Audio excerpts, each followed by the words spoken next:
We don't have to sit up in our logical mind all the time and judge, is this right or wrong or whatever. We can come into our body and receive all the wisdom that's there. And I really see that's the path forward for all of us because we have so much to gain from that.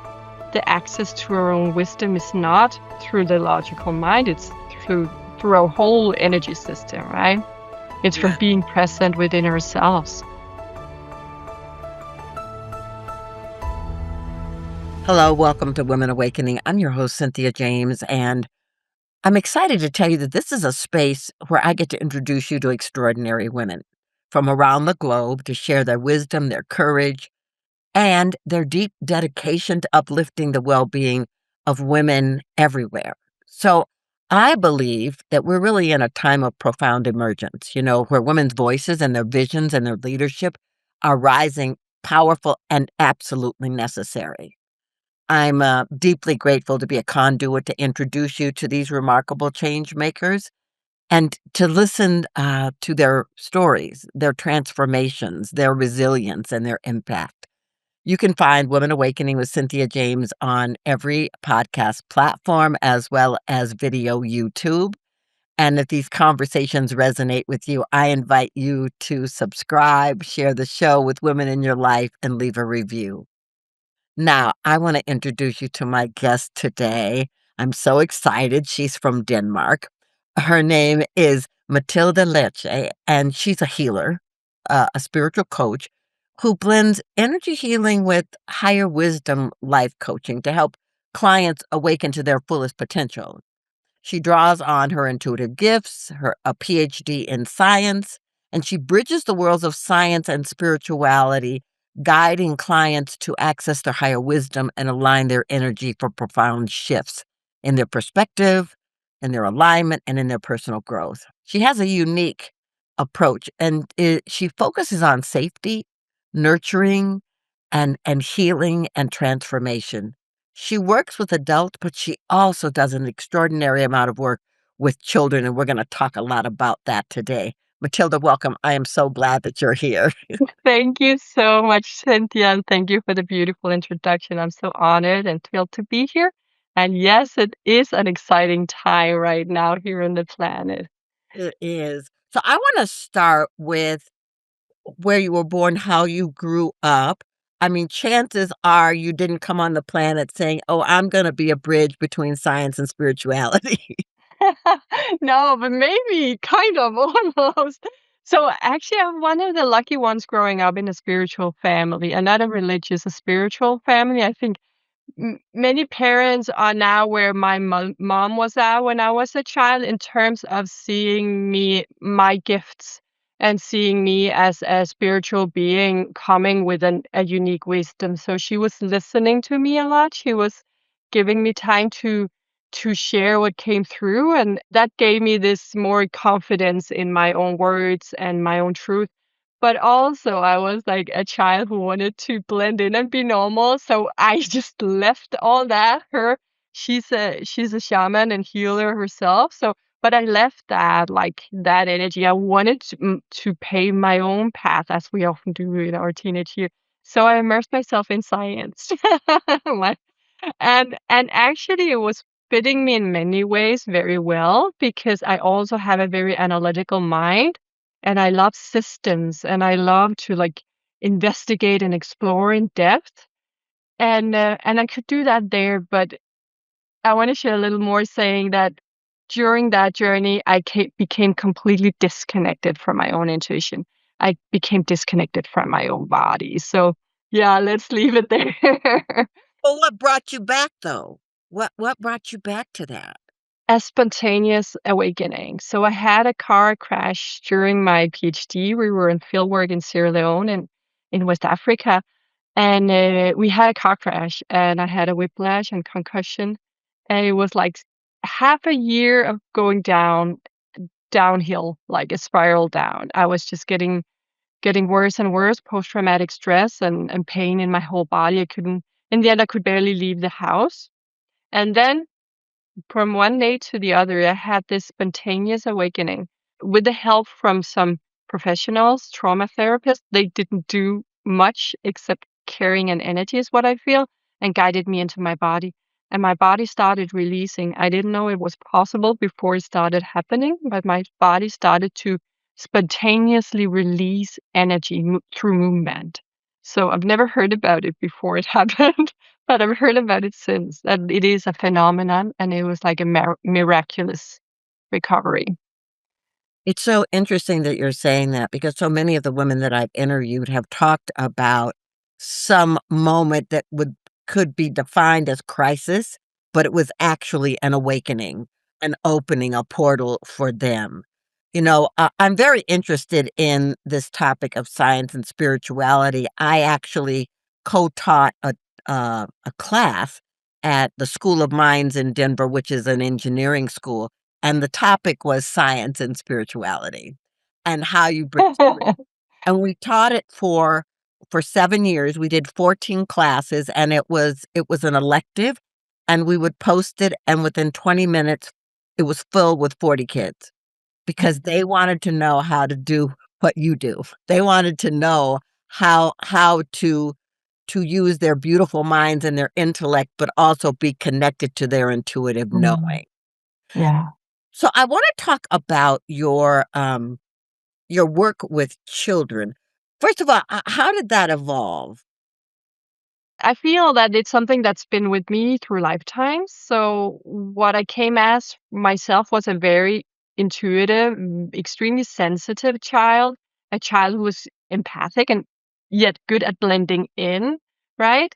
In how we were supposed to be. And there's a lot of children who are like that at this time, who are extremely sensitive yet really good at blending in, trying to read the room and then do what they're supposed to do, which takes them really far from their own essence. So after I had my awakening, there was some years, and then I started working with healing. I started studying healing. And from the first teacher I met, she said, "You have a special gift with children because you are like them.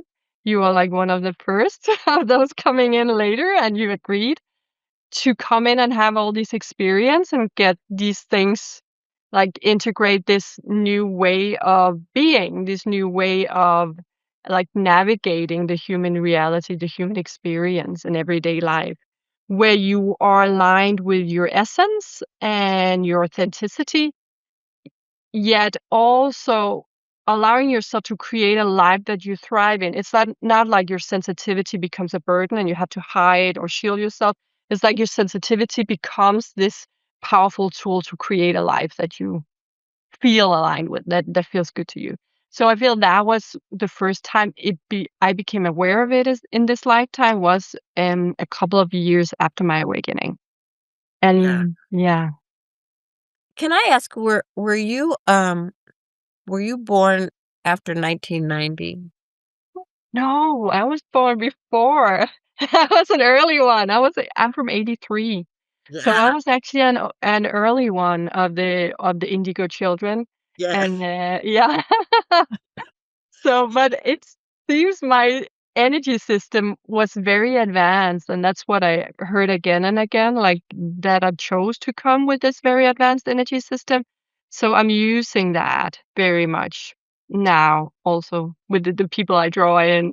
That's really great. Well, and I really wanna talk about, I went through this program, and we were talking about, spiritual physics, and we were talking about children like you who come on this planet, because there's so many, and yet it's so dense, and it's so challenging for them. How are you nurturing those children? Because, there's been a lot of suicides and a lot of other things where and drugs and stuff because they don't know how to manage this kind of Mhm. crazy world that we've created. So talk to me about the work you're doing with them.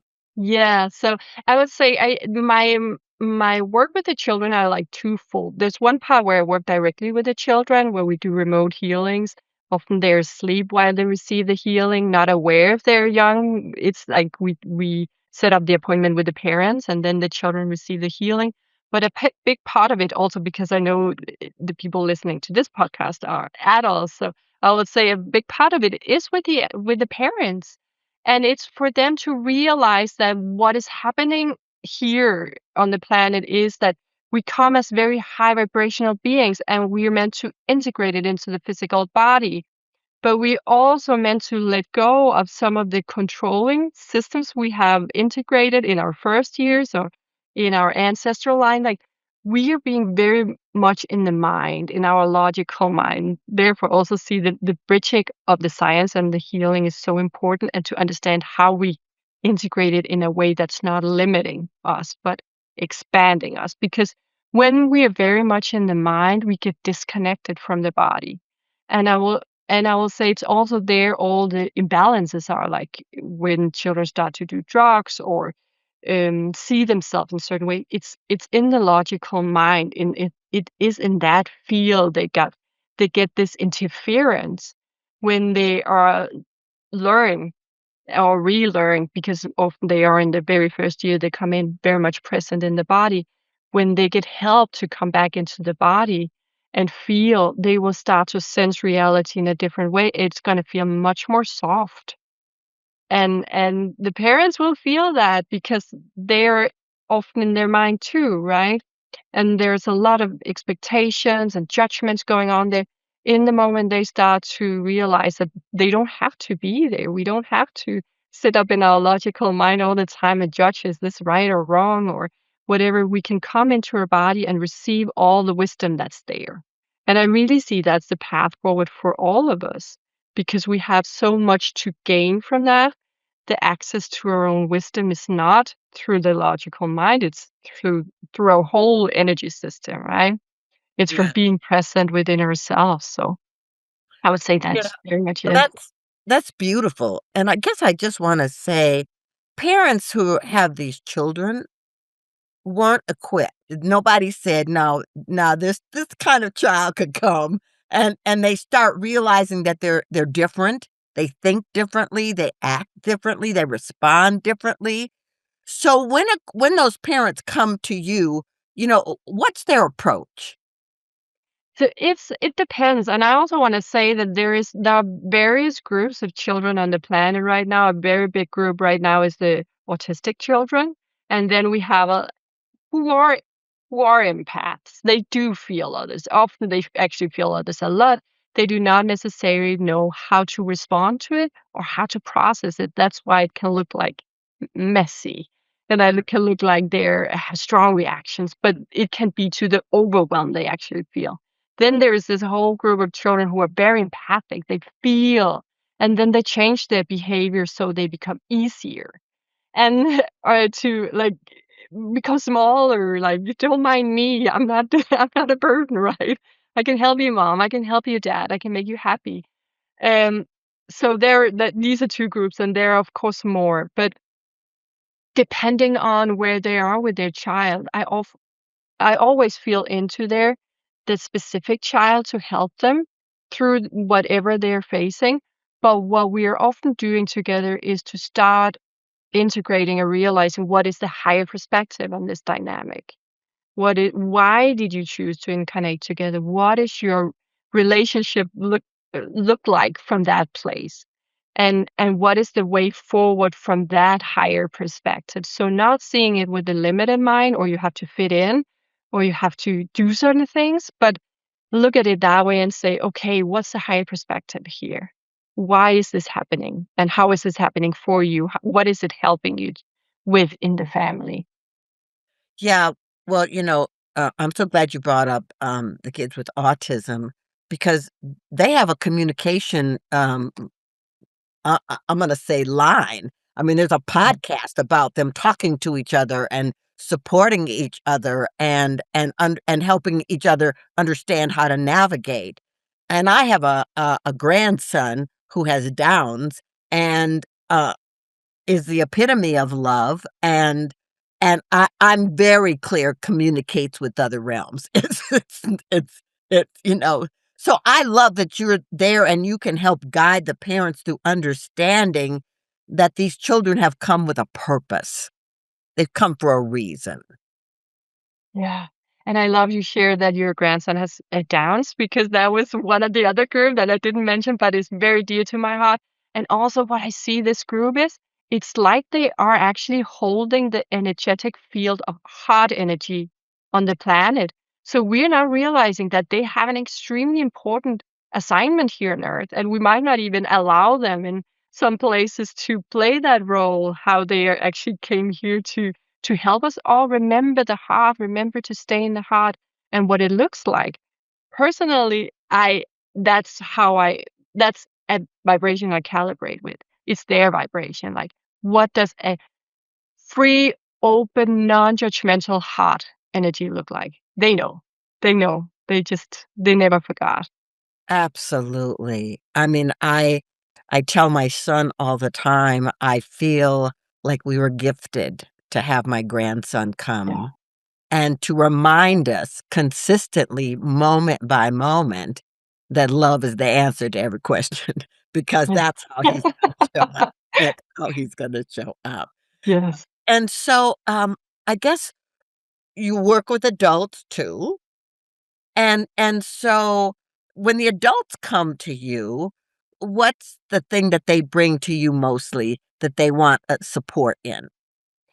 Mostly it is aligning back with their own intuition and their own wisdom, because when we get there, we can really find our way ourselves much more easily. And I can say, for someone who was completely disconnected from my intuition during my years in science, but like, I was up here, nothing was going on down here in my body. I can also say my body was really suffering. I had all these ailments, but that's another story. But when they come, when we are guided back in and our energy start to integrate and we connect with all our energy centers in our body, we start to get a lot more information. And that information is so calm and so clear and so precise in relation to our divine mission, what our highest self want us to experience here from great love. So most clients want, in one way or another, to gain clarity, to come back and really get that deep connection. I also have a big group of clients who are more about the physical. Like, my own awakening also allowed me to gain some of the, you can say, energy codes for um, coming into the body and healing it from the inside, like allowing that spontaneous healing to happen. So those are also some that are seeking my assistance. Well, it's beautiful. I wanna know, how do people find you, so that they can connect with your work? Yes. So my website is awakenwithmatilda.com. That's perfect theme for this for your podcast, Cynthia.